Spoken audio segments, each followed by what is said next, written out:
Bonjour Fodé, bonjour Ali. L'année 2018 est une année très importante, donc il faut qu'on soit bien organisé.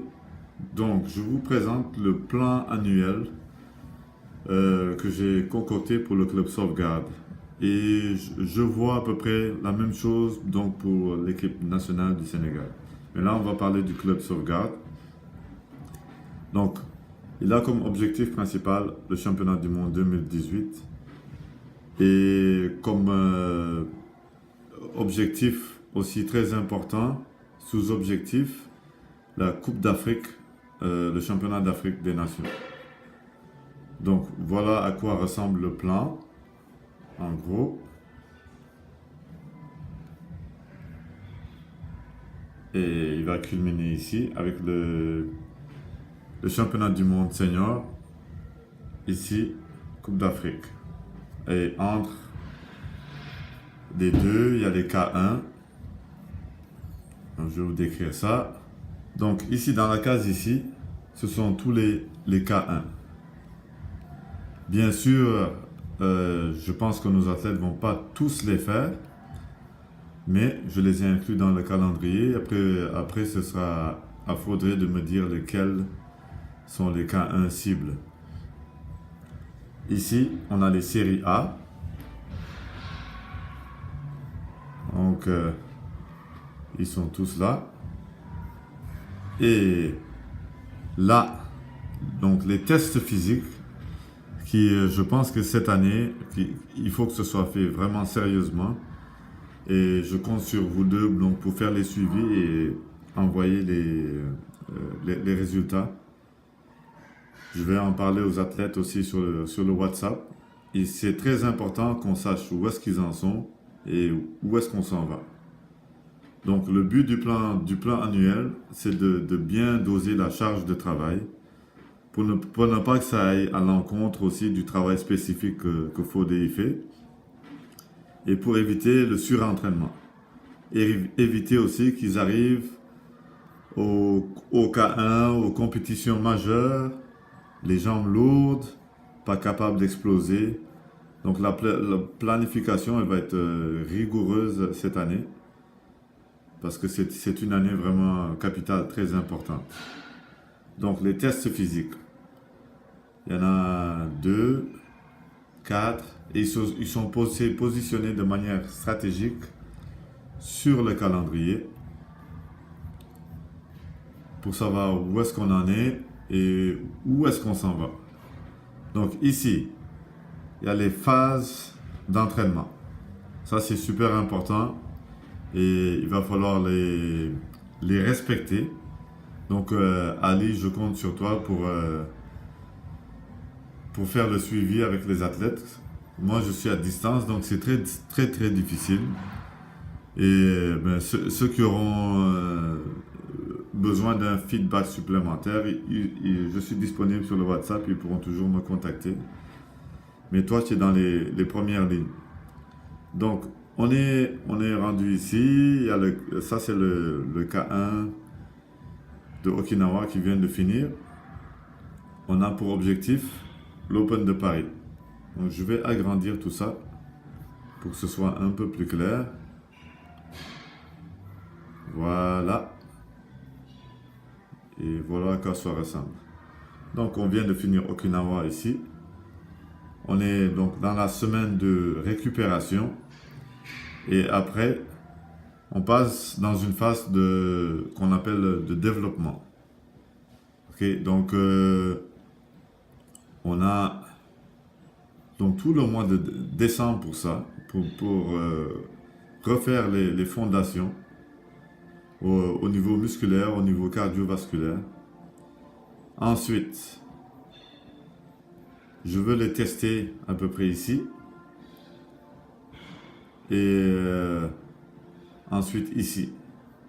Donc dans la phase de maintien, une phase d'affûtage.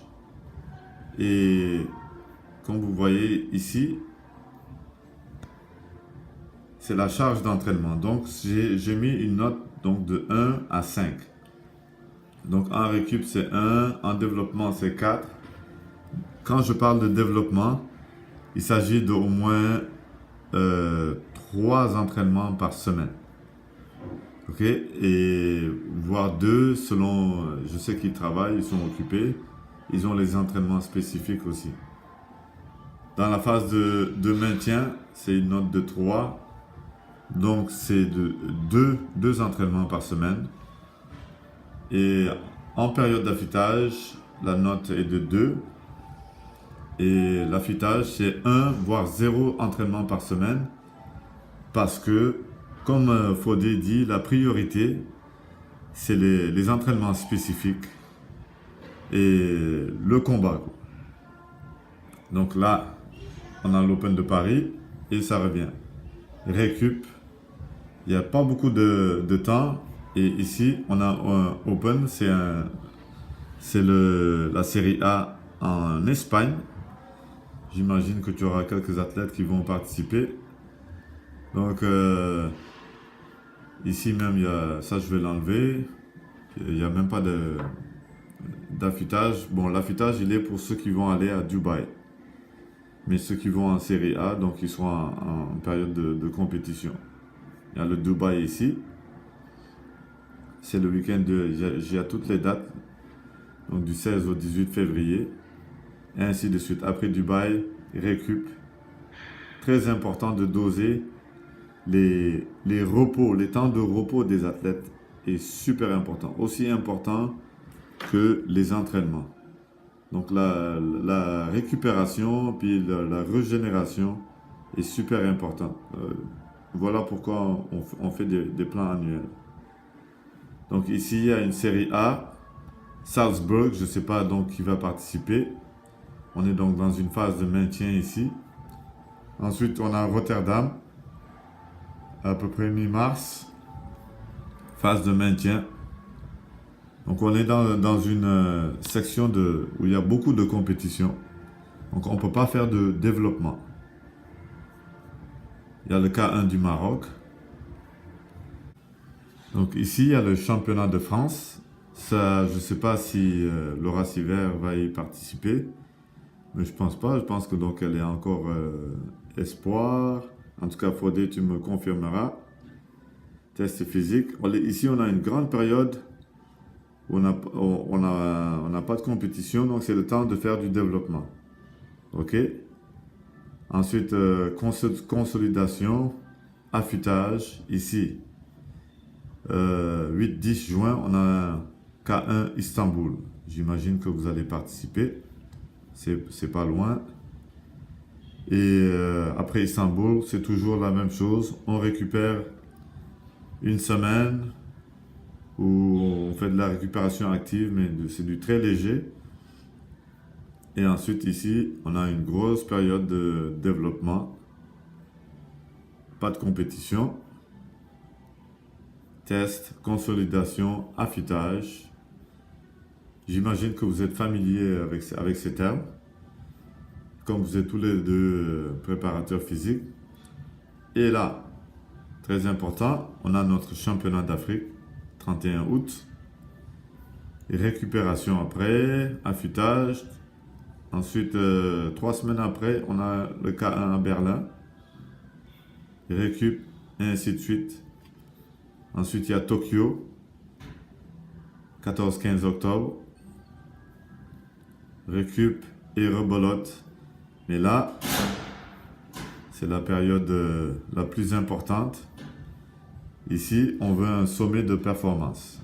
Donc, c'est le championnat du monde senior. Et voilà en gros à quoi ressemble le plan annuel pour nos athlètes de sauvegarde. Et donc, pour Mondor et le Sénégal, ça va être légèrement différent parce que il n'a pas accès aux mêmes compétitions, mais j'imagine qu'il va faire quelques K1. Donc voilà à quoi ça ressemble et ça va être notre outil de travail pour l'année 2018. Le plan, encore une fois, ce n'est qu'un plan, ce n'est qu'un squelette. Parce que ça ne peut pas prendre en compte les blessures et il y a plein d'aléas qu'on ne contrôle pas. Et donc, c'est très maniable, quoi. Donc, mais au moins, il y a une planification et il y a des objectifs bien clairs. Merci pour votre collaboration. Objectif final, championnat du monde.